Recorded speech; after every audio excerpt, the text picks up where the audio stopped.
Hello everyone, how's it going? And welcome to my patch notes rundown for Wild Rift patch 5.2c. This is a pretty big patch considering this is only a C patch. There's a lot of big changes in this patch to do with items, to do with runes, also champion changes as well. There's a few big champion changes, including the big rework to RENGAR. If you don't want to hear me yap for the next few minutes, if you just want to know what the changes are, I am releasing also a YouTube short where I go through all of the changes in under 60 seconds. So if you want to check that out instead, go onto my YouTube page, head on over to shorts and you'll see the video just there. But if you want to hear a more in-depth analysis on the changes, and if you want to know my opinions, then feel free to sit back, relax and enjoy the video. So let's get straight into this. So events, we're just going to have the RENGAR event because of his rework. Honestly, I think this is more of a buff than a rework. This is actually probably one of the biggest buffs that I have seen in quite some time for Wild Rift. There are a few interesting changes that they're doing in terms of reworks, which I'll talk about, and I'll talk about how this actually benefits RENGAR a lot, to be honest with you. The base stats you can see here, base AD going up by 4, attack damage per level, health per level, and also armor per level going up. So the health per level and armor per level is just going to help a little bit with survivability. And you can see here the attack per level going up and also the base attack damage going up as well. So this is going to help RENGAR a lot with the early jungle clear and also just in general with early damage and trying to snowball with RENGAR, which I think is going to be really, really huge. Right, the passive. This is the first kind of rework that's come in now for RENGAR. Big thing here is that you see that there is a new part here which says if RENGAR does not gain ferocity from his basic attack and at less than 4 ferocity, he will gain 1 ferocity instantly. So with RENGAR at the moment, what you do when you jump out of a bush, normally you have to do this at the start of his combo. You jump out a bush, you gain a stack, and then you can use all your other abilities to try and get to maximum stacks on his passive. But now you don't actually need to start with jumping out of a bush. You can actually do this whenever you want to, at 2 stacks, at 3 stacks, or maybe even 4 stacks. This opens up a lot more possibilities with RENGAR, with his combos, with how he wants to engage, and also just a bit of flexibility as well. So I think this is really, really huge for RENGAR, that you don't have to kind of jump out and kind of auto attack at the start of his combo. You could do it whenever you want. It just says, and at least less than 4 ferocity, which is anytime during that time. But this part here is not on his passive at the moment. So at the moment, if you don't have a ferocity stack, you basically gain 1 at the start when you jump out of a bush. You could also see RENGAR gains bonus movement speed based on champion level for 1.5 seconds after casting empowered abilities. This has actually been removed from his second ability. If you scroll down here, you can see removed, gains bonus movement speed effect while casting empowered abilities. So this has been removed from the second ability, the empowered version, and this has now been added as a passive for all of his abilities. So anytime that he uses an empowered ability, first, second, or third ability, he will gain extra movement speed, which scales with level, which is pretty nice. So again, you don't have to rely on using your second ability to get a bunch of movement speed. You can use your third ability or maybe even your first ability and get that extra bit of movement speed. All velocity will be reset after 8 seconds after out of combat. And the bonus attack damage now gained when taking down enemy champions. Look at this. From 1, 4, 9, 16, 25 to 4, 8, 12, 16, and 20. So you don't get as much in the later stages of the game. But honestly, I think that's completely fine. Like, when you kill your first unique champion, your second unique champion, even your third unique champion, this is really where RENGAR can snowball. And to be honest, at this stage of the game where you have your 4th or your 5th unique takedown, then that is totally okay. I don't think you need to worry too much about the other 2.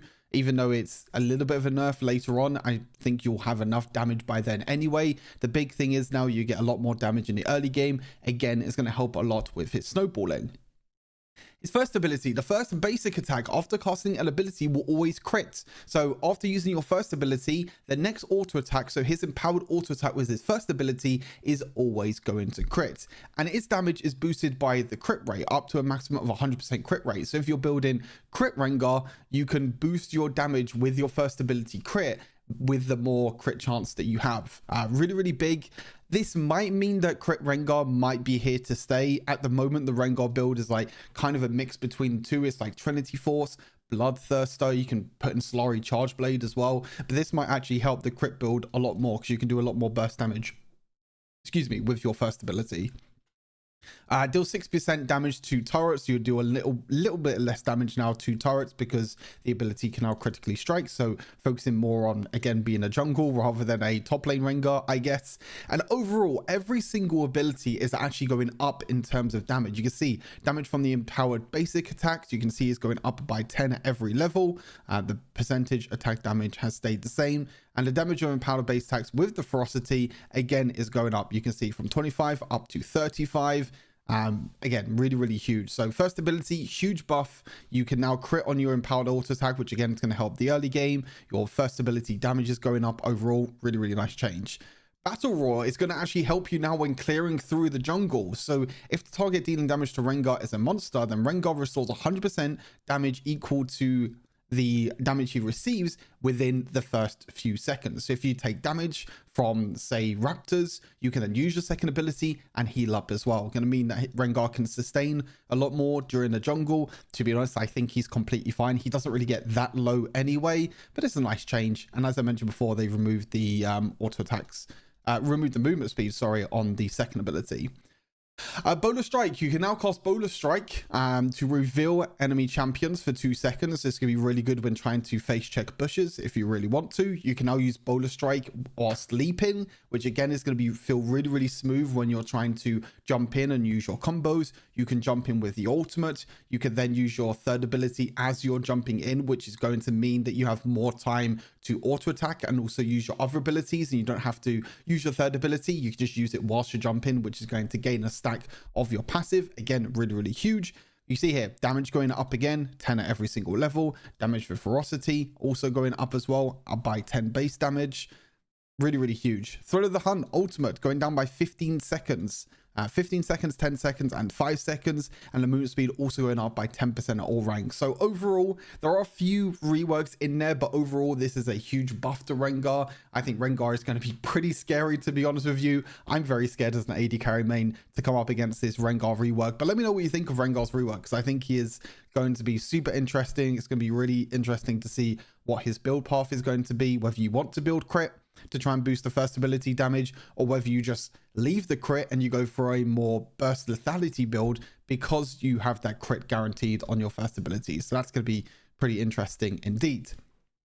Moving on from Rengar, Wukong, improving the survivability of Wukong with the health per level, and also the damage on Golden Staff is going up his first ability. So this might help Wukong in the Baron lane a little bit. I think Wukong Baron lane is pretty dead right now. I think Wukong in the jungle is definitely a lot more effective, especially because at the moment you do a lot with clearing through the jungle. You also do a lot in team fights, and also since they removed the healing on the first ability, it means that you don't have that much trading potential in the Baron lane. This might help Baron lane Wukong because you want to max your first ability in Baron lane Wukong, so you're going to do quite a bit of damage, so maybe your trading might be a little bit better. But I think overall this is just going to be kind of a buff, I guess, to jungle Wukong, even though they're trying to upgrade his survivability as well, again, for the Baron lane. We'll have to see how it works, but again, I just think that overall Wukong's kit is a lot more tailored toward jungle at the moment.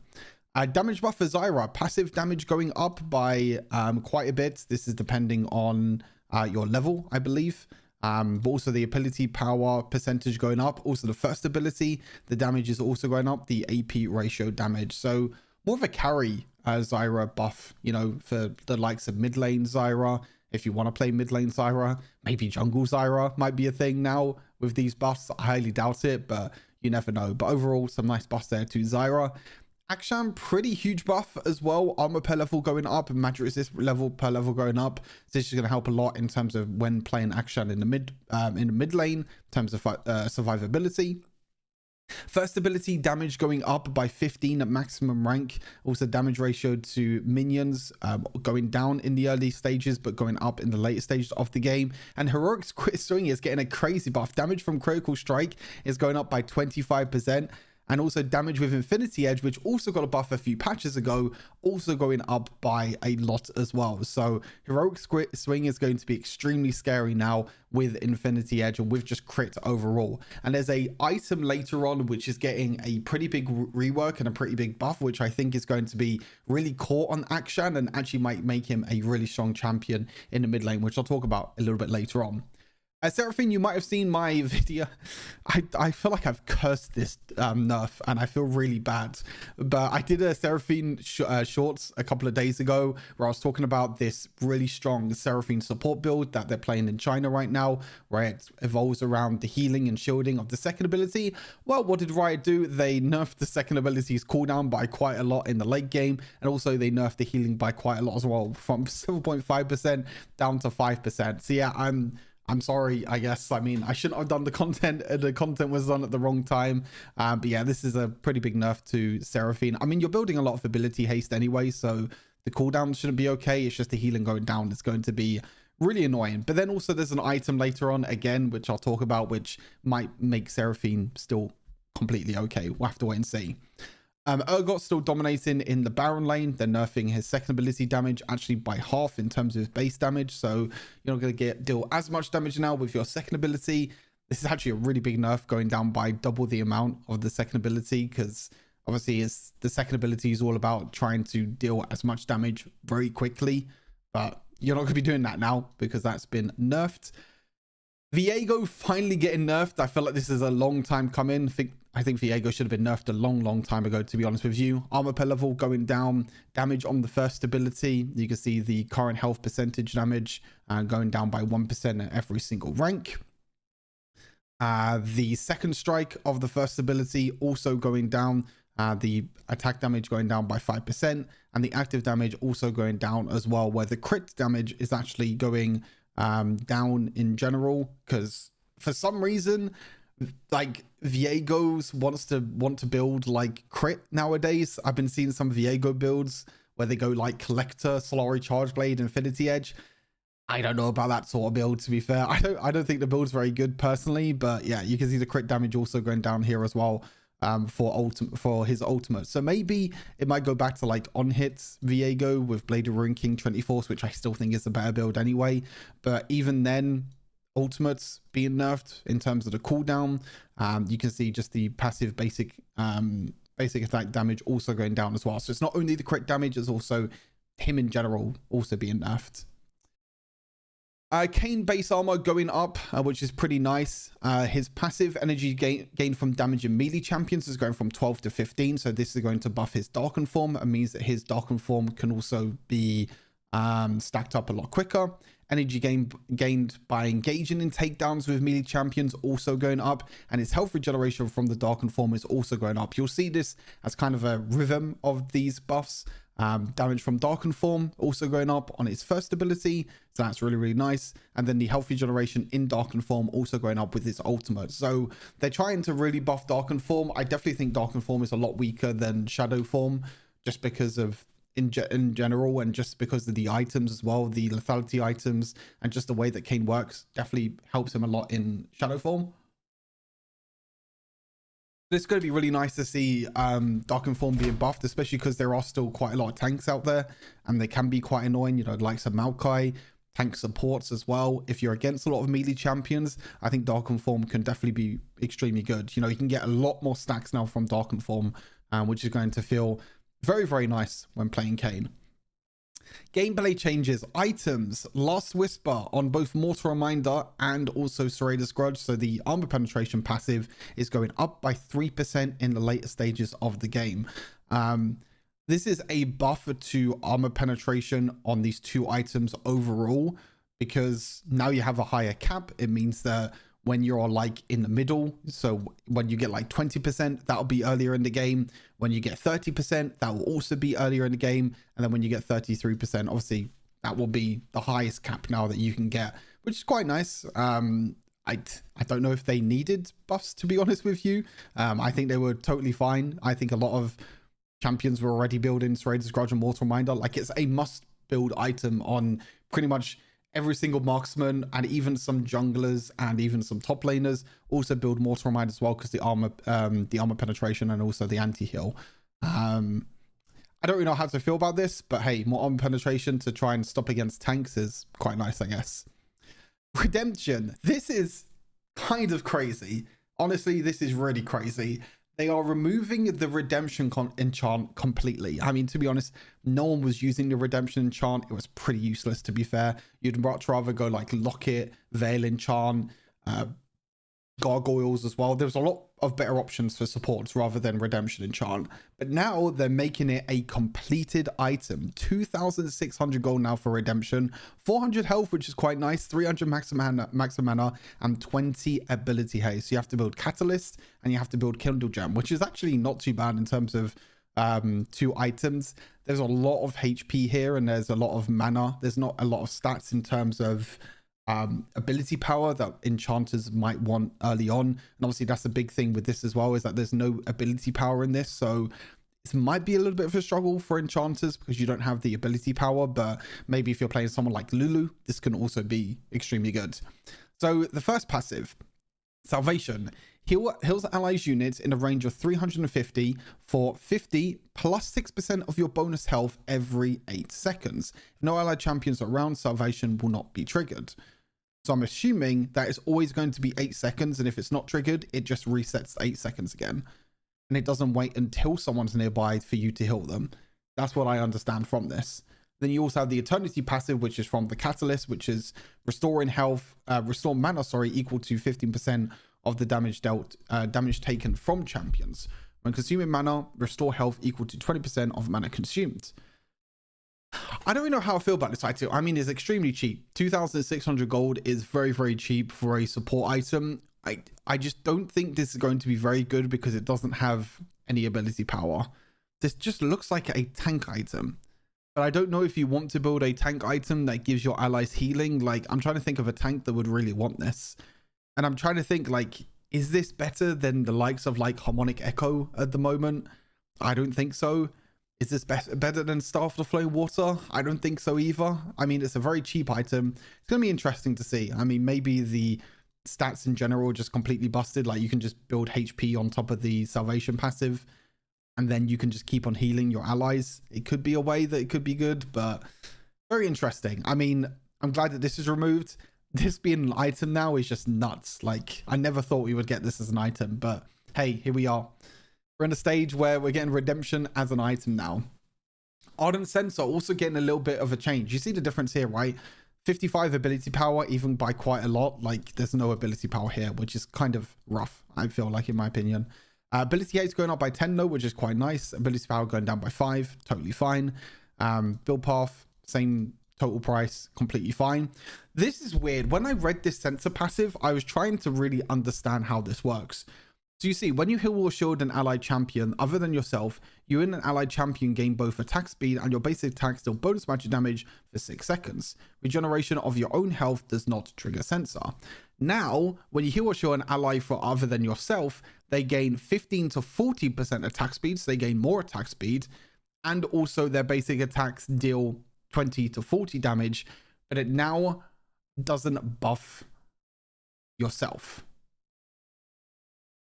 You and an allied champion gain both attack speed. Yeah, so the big thing is now is also this 6-second thing is completely removed as well. So I feel like overall for Ardent Sensor, they're now going to keep this throughout the shield duration and not for 6 seconds. Because the thing is that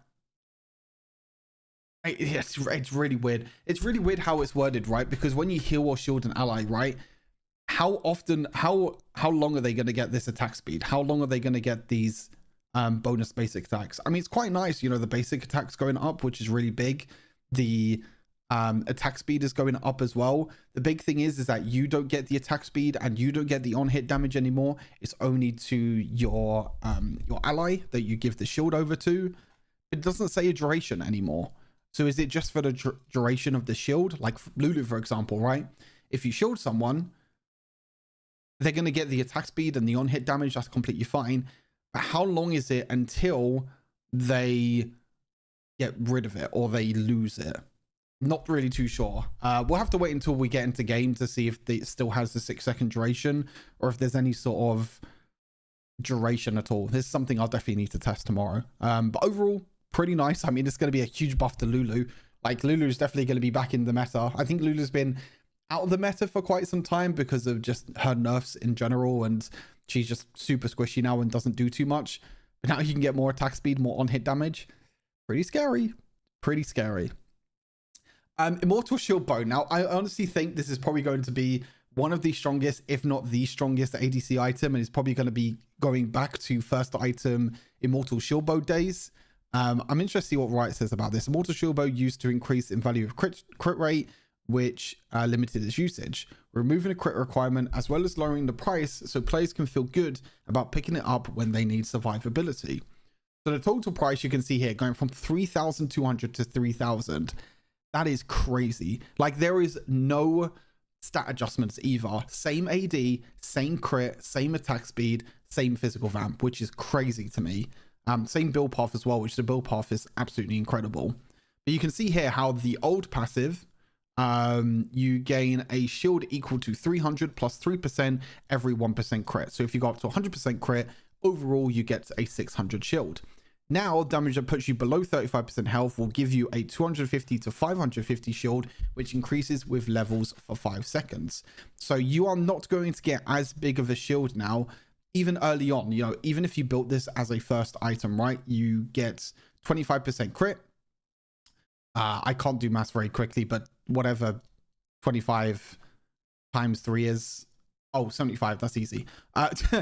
So you get 375 shield, right, as a first item. If you build this as a first item, you're probably only going to get like 300 shield. So your shield is not going to be that big. But honestly, I will take that any day for 200 less gold. 300 gold now for a crit item like Immortal Shield Bow. I don't know. It's just, I don't know what they're thinking. This is honestly a crazy, crazy buff in my opinion. Like I said, the shield's not going to be that big, but the overall, the damage the price going down is really, really big. Giant Slayer, again, a pretty big nerf. I think with also coup de grace getting buffed in the last patch, this being nerfed, I think a lot of players are going to go to coup de grace now as the core rune for the domination tree. This is a pretty big nerf. So the bonus damage before was boosted by 14% when enemies have 700 health. So 700 health was 14% damage. So 350 health was 7% damage. Now your bonus damage is boosted by 16%, which yes is 2% more, but they need over double the amount of bonus health, which is, yeah, it's absolutely crazy. So now, for example, if they have 700 bonus health or 800, which is close enough, that's kind of similar to the 700 that was dealt before. So if you just half this, that's the 800. You half this, and that's 8%. So you're going from 14% damage at 700 bonus health to now 8% damage at 800 health. Oh god, they really, really, really destroyed this rune. I feel like, because that is just not worth it. I mean, 1,600 bonus health.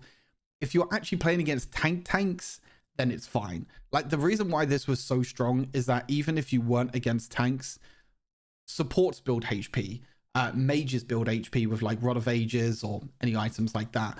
Top laners build HP, even if they're building Bruiser, things like Death's Defiance, for example, or Divine Sunderer. All these health items building up were allowing you to get to 14%. Now you actually need to play against tanks because 1,600 is a lot of bonus health. So yeah, back to coup de grace we go, I guess. Which is actually not that bad. I think it's pretty nice to see there's a change now and not everyone's going to build Giant Slayer every game. Lethal Tempo, this is the thing that I am definitely most excited about.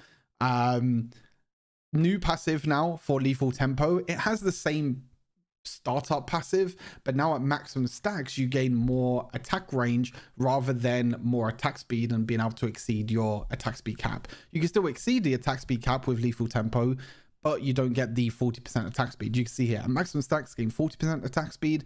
At maximum stacks, you gain 50 for range and 75 attack distance for range champions. And also the attack speed in general is going up because you don't have the 40% attack speed.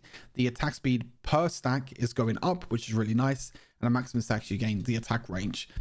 This is very nice on some champions, like Caitlyn, for example. I think this is going to be really, really big. This might also be kind of a nerf to some champions, like champions that don't really need the attack speed. Champions like, I don't know, I feel like Xayah, for example, doesn't really need the attack speed. I still think it's going to be really good for her.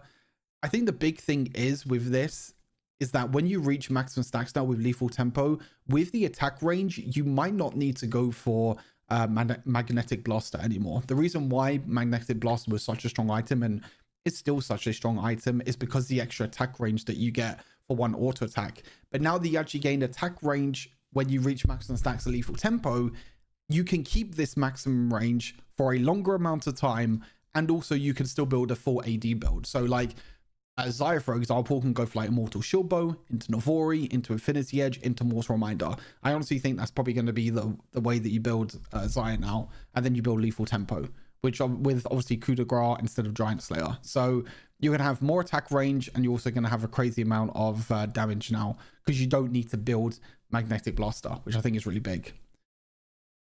T-Hex, some optimization in terms of the movement with auto attacks and slightly larger hitbox as well.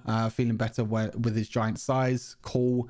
New prompts, minimap prompt tips if T-Hex is spawned for a while but not active, and minimap prompts effect on the lane where the T-Hex mecha sets off.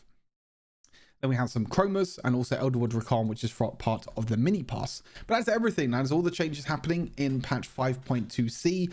A lot of things to test in this new patch. I'm actually really excited to get into the patch tomorrow. This patch will be released tomorrow, so Thursday in the UK or in Europe. And then it will be the Wednesday evening in America and Brazil and all that area, basically. Yeah, overall, pretty excited about the changes. This is kind of like a mini rework patch, I guess you can say, with so many items changing, the champions changing as well, which I think is super exciting. Keeps the game fresh, keeps the game well. But hopefully enjoyed the video. Stay tuned for content on both Rengar, on the AD carry changes, on Immortal Shield Bow, on Lethal Tempo. So many changes coming along, and I'm really excited to cover all of it. So hopefully you enjoy that when it comes. Until then, stay safe, and I'll see you in the next one.